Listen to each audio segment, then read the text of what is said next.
This country has lied to us. Because African Muslims were in North America more than 100 years before the Protestants and in great numbers. So the question becomes, how has their history been forgotten?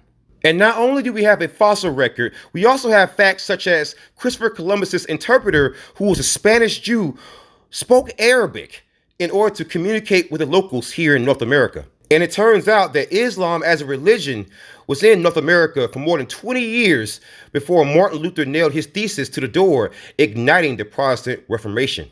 And in fact, African Muslims were an integral part of creating America, from mapping its borders to fighting against British rule. And we know this because Muslims first came to North America in the 1500s as part of colonial expeditions. And one such explorer, who was Mustafa Zamori, was sold by the Portuguese into slavery in 1522. And it turns out those same African Muslims fought alongside the colonists during the Revolutionary War in 1775 through 1783.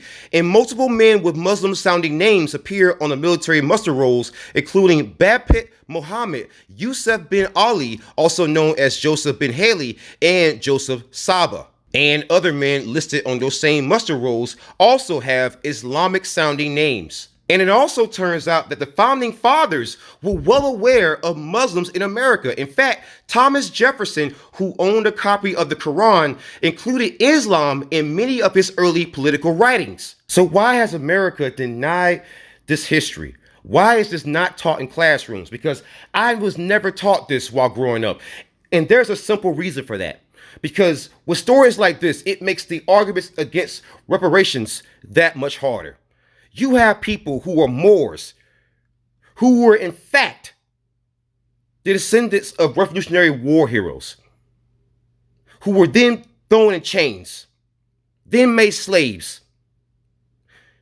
And people have the nerve and the audacity, after the civil rights era, after slavery, after what happened to the Moors here, after what happened to the early Muslims in this country, they have the nerve to make arguments against reparations.